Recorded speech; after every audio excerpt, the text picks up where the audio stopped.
Éxodo capítulo 23, verso 19. Como es un tema de enseñanza, no vamos con afanes. Claro, yo sé respetar el horario y pues no se preocupen si hay que fraccionar la enseñanza en dos partes, lo hacemos. Vamos a leer allí Éxodo capítulo 23, verso 19. Hoy vamos a hablar entonces acerca de el principio de las primicias. Vamos a hablar de las primicias, lógicamente, qué significan, pero vamos a hablar del principio, porque ahí es donde está el punto clave, lo que nosotros necesitamos aprender, necesitamos conocer, el principio de las primicias. Éxodo 23, verso 19 dice: las primicias de los primeros frutos de tu tierra traerás a la casa de Jehová tu Dios. No guisarás el cabrito en la leche de su madre. Amén. Tengan la bondad de sentarse. Gloria al Señor. Bueno, vamos a hablar entonces acerca de lo que son las primicias. Y para eso pues tendremos que remontarnos un poco a algunas lecturas bíblicas del Antiguo Testamento que nos van a dilucidar un poco este tema. No vamos a coger todos los textos bíblicos del Antiguo Testamento que hagan referencia a esta temática, porque no acabaríamos hoy. Lo importante es rescatar tanto el argumento bíblico como el principio que enseña la palabra del Señor. Vamos a leer Levítico 23, Levítico capítulo 23, el versículo 5 al 11. Levítico capítulo 23,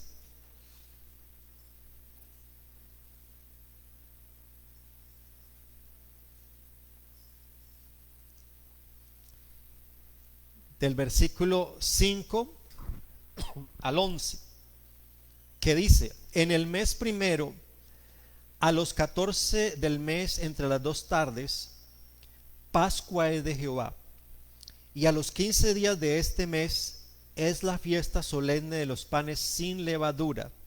Qué bonito, ¿cierto?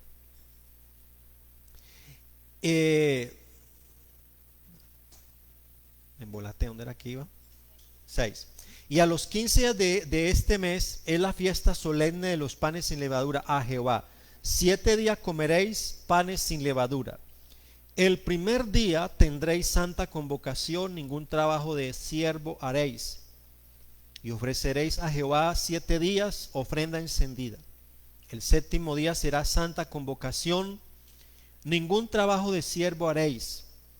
Y habló Jehová a Moisés diciendo: habla a los hijos de Israel y diles: cuando hayáis entrado en la tierra que yo os doy, y seguéis su mies, traeréis al sacerdote una gavilla por primicia de los primeros frutos de vuestra siega. Y el sacerdote mecerá la gavilla delante de Jehová, para que seáis aceptos el día siguiente del día de reposo, la mecerá. Bueno, aquí tenemos una lectura inicial donde podemos encontrar que esa fiesta de la cosecha se celebraba en el contexto de la fiesta pascual, o sea, de la Pascua. Para recordarles y para de pronto enseñarle a los que no saben, la Pascua estaba encerrada dentro de un acontecimiento especial que vivió el pueblo de Israel, que fue la salida de Egipto. Cuando ellos salen de la tierra de Egipto, la ordenanza de Dios fue que ellos debían de comerse por familias un cabrito, de acuerdo al tamaño de la familia. Y ese cabrito lo debían de comer apresuradamente. La sangre de ese cabrito debía de ser puesta en los dinteles o en los postes de sus casas, como una señal de que ahí en ese hogar había un israelita, había un pueblo que estaba en obediencia a la palabra de Dios. Esa era la Pascua y simbolizaba la redención del pueblo de Israel, simbolizaba la salida. Y esa Pascua que celebraba la salida de los hijos de Israel, se convirtió en una fiesta muy especial que se le llamó también la fiesta de la cosecha. Y allí se celebraba prácticamente el poder recoger la cosecha de la cebada. O sea, la Pascua estaba relacionada con la cebada, con el trigo, mientras que la fiesta del Pentecostés, que es otra de las fiestas especiales que vivió el pueblo de Israel, esa simbolizaba la llegada del pueblo de Israel. Esa fiesta del Pentecostés, todos la conocemos por el hecho histórico de que cuando llegó el día de Pentecostés, la Biblia dice que estaban todos unánimes y juntos, y de repente vino el Espíritu Santo. Entonces, el Espíritu Santo no vino a la iglesia naciente porque simplemente era el día de Pentecostés, no. El Espíritu Santo vino en consecuencia de una palabra que el Señor le había dicho a los discípulos: quédense en Jerusalén hasta que sean investidos de poder de lo alto. Amén. Quédense allá. Y bueno, ese Pentecostés, esa fiesta especial que conmemoraba el pueblo de Israel, significaba la llegada a la tierra prometida. Y entró convenientemente el momento en que el Espíritu Santo también tomó la iglesia, llegó a la iglesia. Por eso es importante vivir esas experiencias con Dios. La Pascua representa nuestra redención, nuestra liberación, y el Espíritu Santo significa la llegada de Dios a nuestras vidas. Amén. Démosle gloria a Dios. En el hebreo, del Antiguo Testamento, hay dos palabras que sirven para traducir la palabra primicias. Y una es bikurim, que traduce primicia o primeros frutos de la cosecha. Y también hay otra palabra que es reshit, que traduce parte principal, lo mejor. Entonces, uniendo estas dos cosas, la primicia es eso: los primeros frutos de la cosecha que se reservan, que se guardan como parte principal de lo mejor para entregarle a Dios. Eso es todo. O sea que hay un principio allí que nosotros podemos rescatar de lo que es la primicia, que es lo mejor que se daba en agradecimiento a Dios. El hebreo, el israelita, tenía una costumbre que cuando salía a su campo de trabajo y al ver los primeros frutos de sus cosechas, los señalaba y los cuidaba, según la historia, para presentarlos luego al Señor en los días de las fiestas, cuando fuera al tabernáculo o al templo. Qué bonito eso, ¿cierto? Y ese es uno de los grandes secretos que muchos judíos han revelado. Nosotros, fuera de ese contexto cultural, pues nosotros podíamos ver eso como simplemente una forma de negociar, una forma de sacar dinero. Pero el judío, el israelita, ellos lo han visto como una bendición de parte de Dios, porque ellos dicen: el secreto de nuestra bendición no está en lo que tenemos, sino en lo que Dios nos ha dado a nosotros. Eso es una bendición muy grande, ¿cierto? Uno pensar de esa manera, porque a veces nosotros pensamos que lo que tenemos es lo que representa lo que somos, y a veces lo que tenemos no representa lo que somos. Hermano, es lo que Dios nos da a nosotros. bien sea poco o bien sea mucho, porque esa es la bendición de Dios, la que enriquece y no añade tristeza con ella. Amén. Dele alabanzas al Señor. En Génesis capítulo 4, verso 3, Génesis capítulo 4, en el versículo 3, que es los primeros libros de la Biblia, dice: y aconteció andando el tiempo que Caín trajo del fruto de la tierra una ofrenda a Jehová, y Abel trajo también de los primogénitos de sus ovejas, de lo más gordo de ellas. Y miró Jehová con agrado, dice, a Abel y a su ofrenda. Nosotros hemos hablado en muchas ocasiones acerca de esa ofrenda que dio tanto Caín como Abel. Pero a veces los lectores de la Biblia no caemos en cuenta de algo para poder entender bien la Biblia desde su contexto. Nosotros leemos un hecho histórico que fue verdad, no fue un hecho ficticio, surreal, no, fue un hecho histórico, real, pero que pasó de generación a generación durante muchos siglos. Y quienes plasman esa historia, quienes plasman ese relato que hoy nosotros vemos en la Biblia de cómo Caín y Abel, cada uno trajeron una ofrenda a Jehová. Para quienes escriben el relato, para ellos está muy claro y muy definido en sus vidas y en sus mentes qué es una ofrenda, qué es un diezmo, qué es una primicia, qué es un voto. Probablemente seamos conscientes de esto. Caín y Abel, ellos no tenían conciencia clara que eso lo que estaban dando a Dios era una ofrenda o una primicia o un diezmo. Ellos no tenían esa concepción porque no conocían las terminologías.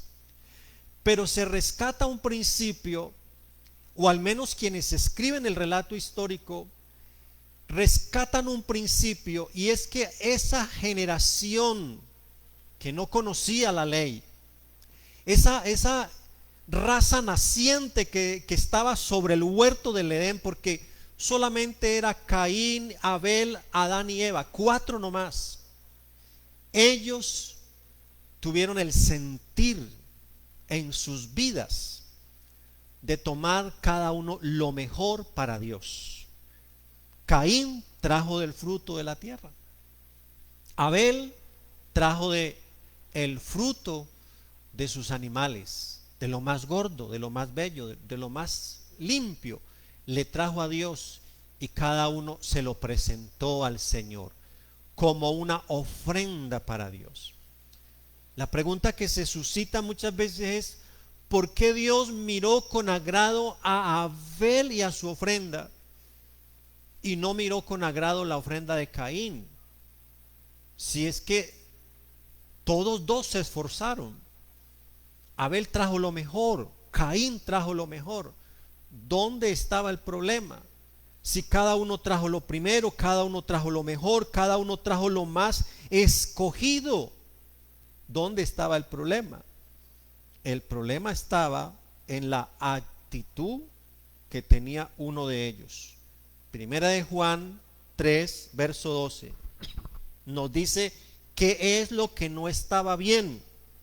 Y dice: no como Caín, que era del maligno y mató a su hermano. ¿Por qué causa lo mató? Dice: porque sus obras eran malas y las de su hermano eran justas. O sea que no fue que él: me enojé mucho porque Dios miró con agrado la ofrenda de Abel, lo voy a matar por eso. No, eso no fue. Pudo haber sido el detonante, como decimos nosotros, la gota que rebosó la copa. Pudo haber sido el detonante. ¿De qué? De que saliera a flote todo lo que había en él: su ira, su enojo, su maldad represada. Le disgustó tanto a él que Dios hubiese mirado con agrado a la ofrenda de su hermano, que se ensañó contra él. Y no es que en ese momento era malo, no, ya sus obras eran malas. No se sabe qué, los escritores no definen, no detallan, y nosotros tampoco podemos entrar a definir aquí qué cosas eran las que hacía aquel hombre Caín, que eran malas. No podemos entrar a especular en la Biblia sobre algo que no está escrito, pero lo cierto es que el principio no fue el que Dios haya mirado con desagrado a su ofrenda, sino que el principio estaba en el corazón de él, un corazón perverso, un corazón malo. Y por eso, aunque él procuró dar lo mejor, Dios dijo: aunque tú procuras darme lo mejor, yo no lo veo con agrado, porque tu corazón es malo. Abel trajo de lo mejor, y probablemente no en las mismas cantidades. Yo una vez decía acá, Caín probablemente como agricultor, como hombre del campo, trajo arracachas, trajo yucas, trajo plátanos, trajo mandarinas, mangos, de todo, y le hizo al Señor un cerro de provisiones. Le hizo lancheta. Pero Abel solamente trajo un animalito, uno solo, mientras que Caín trajo una cantidad de cosas. Y cada uno lógicamente trajo lo mejor, pero el problema no es traer lo mejor ni la más cantidad. Dios pide el corazón. Dios pide una buena actitud de nosotros. Por eso el Nuevo Testamento dice: cada uno de como propuso su corazón, no con tristeza, no por necesidad, porque Dios ama al dador alegre. Entonces usted y yo, ese es un principio que tenemos que tener siempre presente. Dar a Dios de lo mejor es darlo con la buena calidad, tanto en lo físico como desde el corazón. Amén. Démosle gloria al nombre del Señor Jesús.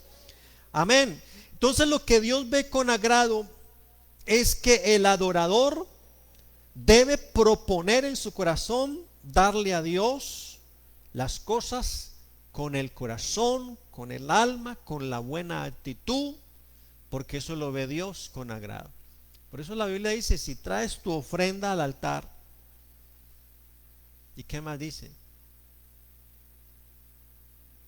Y te acuerdas que allí tienes algo contra tu hermano, deja la ofrenda, ve y reconcíliate, y luego presenta la ofrenda.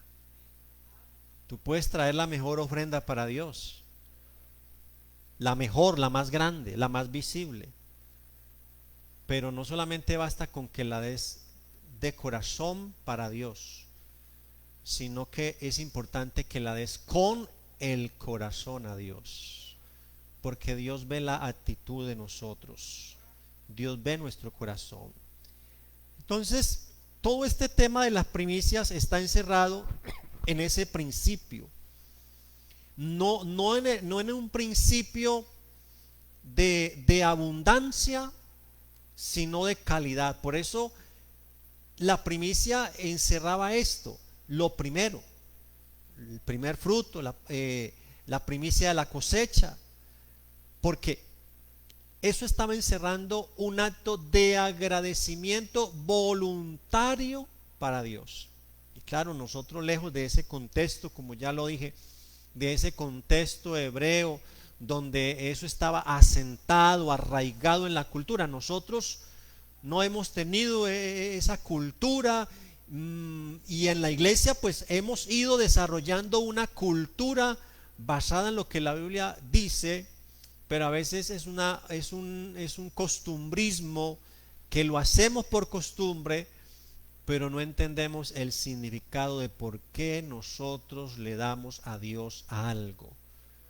Y cuando nosotros le damos a Dios algo, se lo debemos de dar en acción de gracias por todo lo que Dios hace en nuestras vidas. Gloria al nombre de Jesús.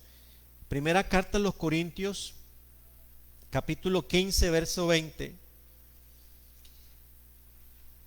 nos muestra algo que nosotros lo conocemos. Primera carta a los Corintios 15, 20. Dice: mas ahora Cristo ha resucitado de los muertos, primicias de los que durmieron es hecho. En el Nuevo Testamento, el Señor Jesús resucitó como primicia de los que durmieron. Marcó un punto de referencia en la historia del Nuevo Testamento, pero también marcó un punto de referencia en la era de la gracia para la iglesia, porque nosotros estamos en esa era de la gracia, en la que Jesús fue las primicias o la primicia de los que resucitaron en la era de la gracia, para indicar no solamente que Él era el primero, amén, sino para indicar que Él es el mejor, que Él es el único, y para indicar con esto que vendrían después muchos más que podrían resucitar después de Él. Él es las primicias de esta época de la gracia, amén, las primicias de la resurrección. Entonces Cristo es el primero. Él es la paz de nuestra vida. Él es el consuelo de nuestras almas.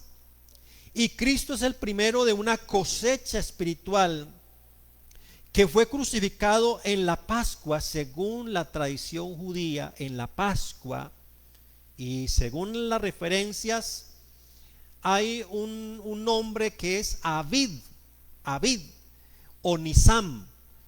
Esos dos nombres de calendario hebreo, Abid o Nisam, estaban entre marzo y abril, que fue la fecha judía muy probable en la que Jesús fue crucificado, entre marzo y abril.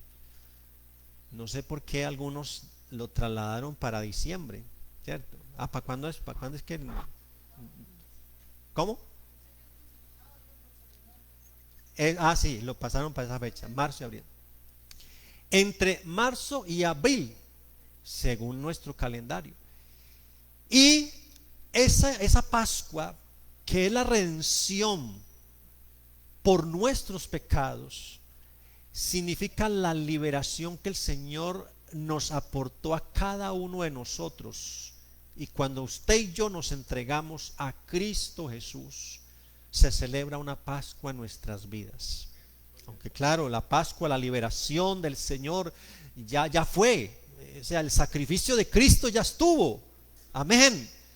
Pero cada vez que nosotros le abrimos la puerta de nuestra vida, de nuestro corazón al Señor, y lo estoy diciendo porque aquí hay amigos también en esta noche, hay una Pascua que se debe de celebrar en su vida, la liberación. Cristo rompe las cadenas, Cristo rompe las ataduras, y esa es la esencia del Evangelio, que Cristo es poder de Dios, sabiduría de Dios, y que en el Evangelio las cadenas del pecado se disuelven, se rompen, porque Él vino a traer paz y libertad a los cautivos. Gloria al nombre del Señor. Entonces, mirándolo desde un punto de vista muy espiritual, Cristo es las primicias de la resurrección. En Romanos 8:23 se nos habla que el Espíritu Santo es una primicia, las arras de nuestra herencia en cada uno de nosotros. O sea, el Espíritu Santo, como una arra, como una primicia, es un anticipo de la gloria venidera que en nosotros ha de manifestarse.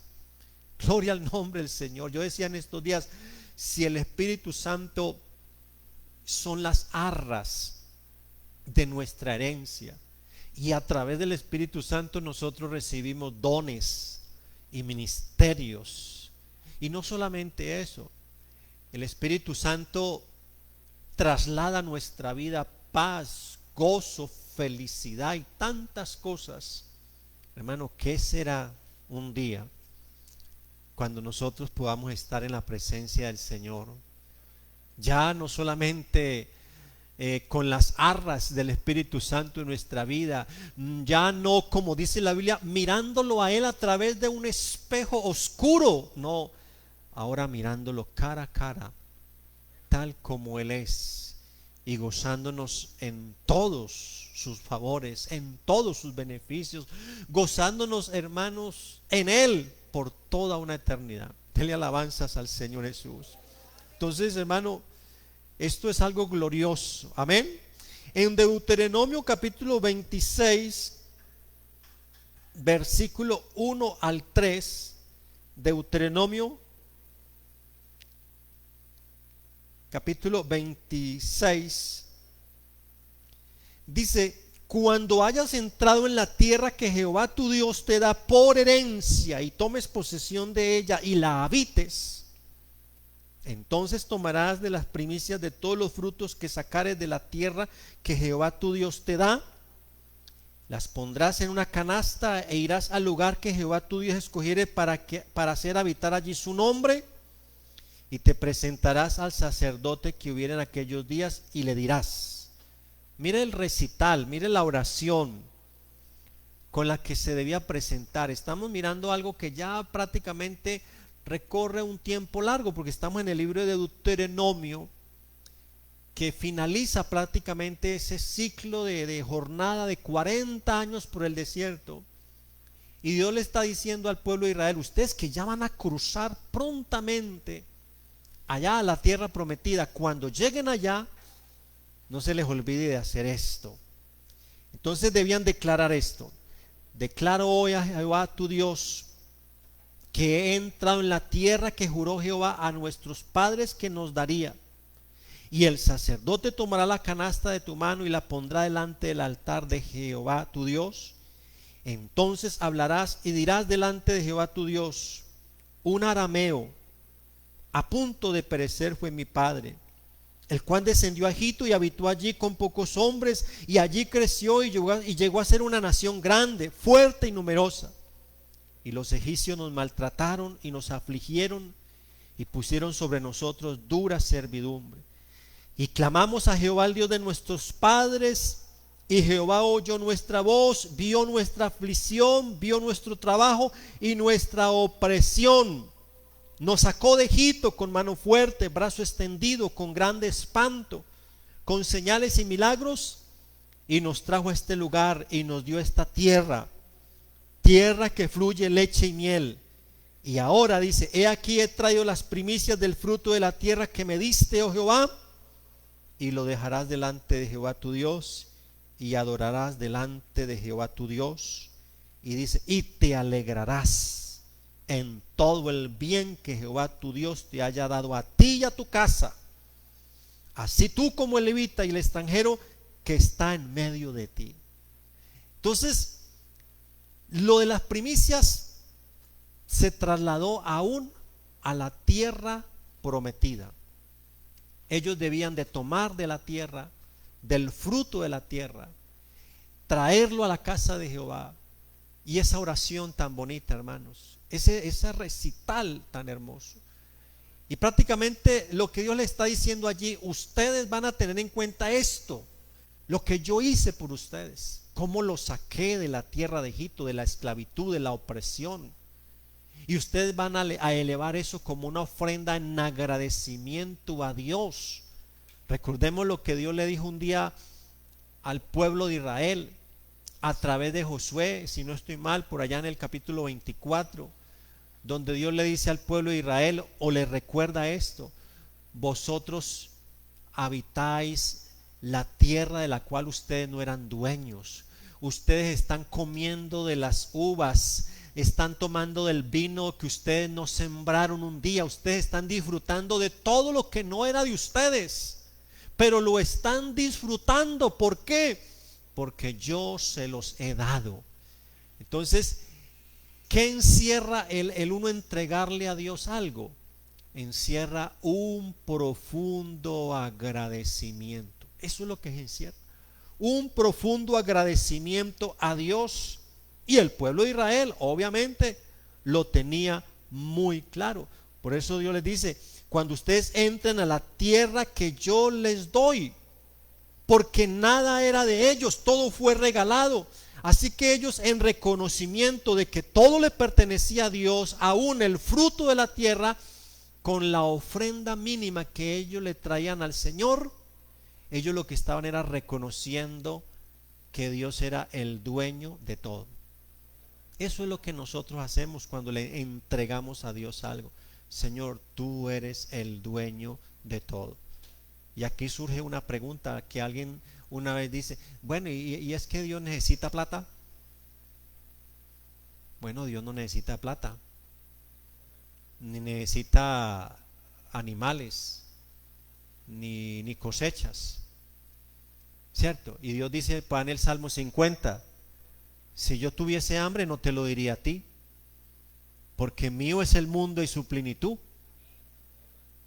Pero el hombre, el ser humano, en reconocimiento a su Dios como creador, como formador, ha optado por estas actitudes voluntarias y que en algún momento son ya pedidas o solicitadas por Dios como una acción de agradecimiento a Él. Amén. Por eso Dios ordenó al pueblo que se presentara 3 veces al año en Jerusalén. Una, para la fiesta de la Pascua, que era el tiempo de la cosecha de la cebada. 2, para la fiesta del Pentecostés, que era el tiempo de la cosecha del trigo. Y 3, para la fiesta de los tabernáculos, que era el tiempo de la cosecha de las frutas o de los árboles. Y en las 3 fiestas ellos le traían ofrenda a Jehová. De ahí esa frase que a veces nosotros la hemos usado mucho, es que yo le traigo al Señor una ofrenda de alabanza, ¿cierto? ¿Cuántos la hemos usado? Yo le traigo al Señor una ofrenda de alabanza, porque es que el principio que aprendió el pueblo de Israel era ese. Ninguno, cuando iba a sus 3 fiestas, al templo, al tabernáculo, a la casa de Jehová, ninguno se podía presentar con las manos vacías, ninguno.